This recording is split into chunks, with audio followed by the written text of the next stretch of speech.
Venezuela എന്ന രാജ്യം നമുക്കറിയാം ഇപ്പോൾ പൂർണ്ണമായും അമേരിക്കയുടെ നിയന്ത്രണത്തിലാണ് ആ രാജ്യം. അവിടെ മഡ്യൂറോ എന്ന അതിശക്തനായ ഒരു ഭരണാധികാരി ഉണ്ടായിരുന്നു. മഡ്യൂറോയെ അമേരിക്കയുടെ കണ്ണിലെ കരടായിരുന്നു മഡ്യൂറോയെ അമേരിക്കൻ കോടതികൾ വിധിച്ച കുറ്റങ്ങൾ പ്രകാരം മഡ്യൂറോയെ വളരെ പെട്ടെന്ന് തന്നെ അമേരിക്കയെ കീഴ്പ്പെടുത്താനും വിമാനത്തിൽ അമേരിക്കയിലെത്തിച്ച് ഇപ്പോൾ വിചാരണ നടപടികൾ അമേരിക്കയിൽ രഹസ്യ കേന്ദ്രത്തിൽ നേരിട്ടുകൊണ്ടിരിക്കുകയാണ് മഡ്യൂറോ എന്ന ഭരണാധികാരി. ഇപ്പോൾ നേരത്തെ നമുക്കറിയാം ഓയിൽ കൊണ്ട് സമ്പന്നമാണ് നേരത്തെ മുതൽ തന്നെ വെനസ്വേലയുടെ പക്ഷേ ഓയിൽ നിയന്ത്രണം പൂർണ്ണമായും മഡ്യൂറോ തന്നെ സ്ഥാപിച്ച സർക്കാർ നിയന്ത്രണത്തിലുള്ള എണ്ണ കമ്പനിക്കായിരുന്നു. എണ്ണ ഖനിയാണ് വെനസ്വേല. ഇപ്പോൾ അവിടെ മറ്റാർക്കും പ്രവേശനം ഉണ്ടായിരുന്നില്ല. പക്ഷേ ഇപ്പോൾ കാര്യങ്ങൾ വ്യത്യസ്തമാകുന്ന സാഹചര്യമാണ്. ലണ്ടൻ നഗരമധ്യത്തിലെ ഒരു ആഡംബരപൂർണ്ണമായൊരു ഹോട്ടലിൽ ഊർജ്ജ മേഖലയിലെ ഏതാണ്ട് 200 പേർ കഴിഞ്ഞ ദിവസം ഒത്തുചേർന്നു. 8 മാസം മുമ്പ് ആരും വിചാരിച്ചിരുന്നില്ല അവിടെ വെനസ്വേലയിലേക്ക് ഒരു സ്വകാര്യ കമ്പനിക്ക് എണ്ണ കയറ്റുമതിക്കായി കടന്നു ചെല്ലാൻ സാധിക്കുമെന്ന്. എണ്ണ മേഖലയിൽ നിക്ഷേപം നടത്തുക എന്നുള്ളതായിരുന്നു ഈ സ്വകാര്യ കമ്പനികളുടെ തലവന്മാരുടെ ചർച്ചയ്ക്ക് പ്രധാനമായും ആധാരമായത്. ഇതിനുള്ള ശരിയായ സമയം ഇതാണ് എന്ന് അവർ മനസ്സിലാക്കുകയാണ്. നിക്ഷേപ സ്ഥാപനമായ അപ്പർച്ചർ എനർജിയുടെ ചീഫ് എക്സിക്യൂട്ടീവ് ഗ്രേഗ് ഗിൽബർട്ട് ഹോട്ടലിൽ നടന്ന കൂടിക്കാഴ്ചയിൽ സദസ്യരോട് പറഞ്ഞത്, നമുക്ക് ഏറ്റവും അനുയോജ്യമായ സമയം ഇതാണ് വെനസ്വേലയിൽ നിക്ഷേപം നടത്താൻ. വെനസ്വേലയുടെ തകർന്നടിഞ്ഞ എണ്ണ മേഖലയിൽ വൻതോതിൽ നിക്ഷേപം നടത്താൻ ഗിൽബർട്ടിൻ്റെ കമ്പനി പദ്ധതിയിടുകയാണ്. അത് വലിയൊരു മാറ്റമാണ്. നിക്കോളാസ് മഡ്യൂറോയെ പുറത്താക്കിയതിന് ശേഷം മാസങ്ങൾക്കുള്ളിൽ തന്നെ തങ്ങളുടെ പേരും പ്രവർത്തന തന്ത്രങ്ങളും അവർ മാറ്റിയ പശ്ചാത്തലമുണ്ടായിരുന്നു. സർക്കാരിൻ്റെ ഉടമസ്ഥതയിലുള്ള എണ്ണ കമ്പനി ദീർഘകാലമായി കുത്തകയാക്കി വെച്ചിരുന്ന ഈ മേഖലയിലേക്ക് വിദേശ നിക്ഷേപകർക്ക് കടന്നു വരാനുള്ള വഴിയൊരുക്കുന്നതാണ് ഈ നടപടി. ആ പരിപാടിയിൽ പങ്കെടുത്ത നിക്ഷേപകർ, വ്യാപാര സ്ഥാപനങ്ങൾ, എണ്ണവാതക കമ്പനികൾ എന്നിവയുടെ കൂട്ടത്തിൽ അപ്പർച്ചർ കമ്പനിയും ഉണ്ടായിരുന്നു. ഒക്ടോബറിൽ കാരക്കാസിൽ നടക്കാനിരിക്കുന്ന വെനസ്വേല എനർജി വീക്ക് എന്ന ഒരു വലിയ സമ്മേളനമുണ്ട്. അതിൻ്റെ മുന്നോടിയായുള്ള പ്രാഥമികമായ ഒരു പരിപാടി കൂടിയായാണ് ഇതിനെ കാണേണ്ടത്. എന്നാൽ ലോകത്തിലെ ഏറ്റവും വലിയ എണ്ണശേഖരം പ്രയോജനപ്പെടുത്താൻ ശ്രമിക്കുന്ന കമ്പനികൾക്ക് വലിയ വെല്ലുവിളികളും അപകട സാധ്യതകളും വെനസ്വേലയിലുണ്ട്, സംശയമില്ല. അടിസ്ഥാന സൗകര്യങ്ങളുടെ തകർച്ച പ്രധാനപ്പെട്ട ഒരു കാര്യമാണ്. വലിയ ഉപരോധത്തിൻ്റെ പിടിയിലാണ് വെനസ്വേല. അപ്പോൾ അവിടെ രാഷ്ട്രീയ അനിശ്ചിതത്വമുണ്ട്. അമേരിക്കൻ നിയന്ത്രണത്തിലാണ്. അവിടുത്തെ ഭരണാധികാരി അത്ര ശക്തയല്ല. അവർ ഒരു അമേരിക്കയുടെ പാശ്ചാത്യ രാജ്യങ്ങളുടെ കളിപ്പാവയാണ് എന്ന ഒരു വിലയിരുത്തൽ ആ രാജ്യത്തുണ്ട്. അതുകൊണ്ട് തന്നെ അനിശ്ചിതത്വം അവിടെ നിലനിൽക്കുന്നുണ്ട്.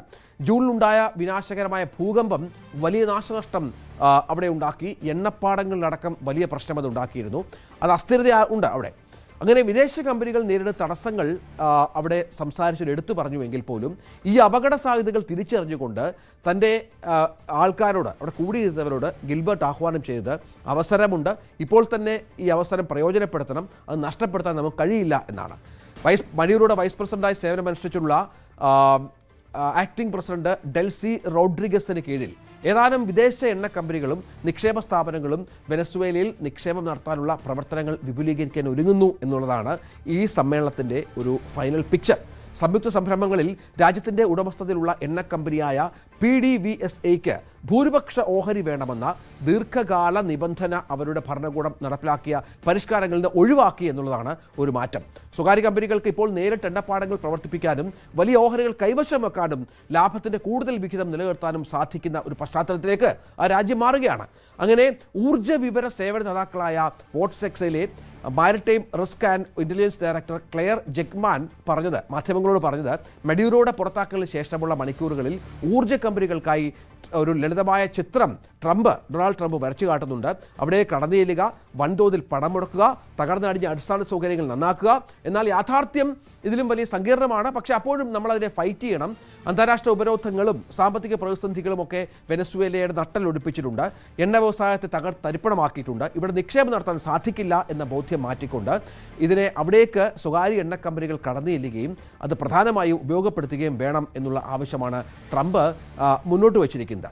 അതായത് ഏറ്റവും കൂടുതൽ എണ്ണ കയറ്റുമതി നടക്കുന്നത് അല്ലെങ്കിൽ എണ്ണ എത്തുന്നത് ട്രംപിൻ്റെ രാജ്യമായ അമേരിക്കയിലേക്കാണ്, സംശയമില്ല. അത് വളരെ പ്രധാനപ്പെട്ട ഒന്നാണ്. ട്രംപിൻ്റെ ലക്ഷ്യം പണ്ട് മുതൽ തന്നെ വെനസ്വേലയുമായി ബന്ധപ്പെട്ട് അവിടുത്തെ വലിയ എണ്ണ സമ്പത്തിലായിരുന്നു. അതിപ്പോൾ അമേരിക്ക ആ തരത്തിലുള്ള എണ്ണ സമ്പത്ത് അവരുടെ കൈവശപ്പെടുത്താനുള്ള അവരുടെ ദീർഘകാല ആവശ്യം, അതിൻ്റെ ആ ലക്ഷ്യം അത് പൂർത്തീകരിക്കാൻ സാധിച്ചിട്ടുണ്ട് എന്നത് ഏറ്റവും പ്രധാനപ്പെട്ട ഒന്നാണ്. വെനസ്വേലയുടെ 300 ബില്യൺ ബാരൽ ക്രൂഡ് ഓയിൽ ശേഖരം നൽകുന്ന അവസരം പ്രയോജനപ്പെടുത്താനാണ് വാഷിംഗ്ടന്റെ ശ്രമം. അതിലുള്ള ഉപരോധങ്ങൾ നീക്കാനും US കമ്പനികൾക്ക് എണ്ണ വിൽക്കാനും കയറ്റുമതി ചെയ്യാനും ഒക്കെയുള്ള സംവിധാനങ്ങൾ US തന്നെ ഒരുക്കുന്ന പശ്ചാത്തലമുണ്ട്. കഴിഞ്ഞ മാസം 28 ദശലക്ഷം ബാരൽ ക്രൂഡ് ഓയിൽ അവർ കയറ്റുമതി ചെയ്തു എന്നാണ് പ്രധാനപ്പെട്ട ഒന്ന്. കഴിഞ്ഞ വർഷം ഇതേ സമയത്തെ അപേക്ഷിച്ച് 69% ഇത് കൂടുതലാണ്. വെനസ്വേലയുടെ എണ്ണയുടെ പകുതിയിലധികവും നേരത്തെ പറഞ്ഞതുപോലെ അമേരിക്കയിലേക്കാണ്. ഗൾഫ് മേഖലയിലെ റിഫൈനറികൾക്ക് വെനസ്വേലയിൽ നിന്നുള്ള കട്ടിയുള്ളതും കൊഴുപ്പുള്ളതുമായ ക്രൂഡ് ഓയിൽ സംസ്കരിക്കാൻ ശേഷിയുണ്ട് എന്നും വ്യക്തമായിട്ടുണ്ട്. വെനസ്വേലയുടെ ക്രൂഡ് ഓയിൽ കയറ്റുമതിയുടെ 4/3 ഭാഗവും ചൈനയിലേക്കും പോകുന്ന പശ്ചാത്തലമുണ്ട്. അതിപ്പോൾ കുറഞ്ഞു വരികയാണ്.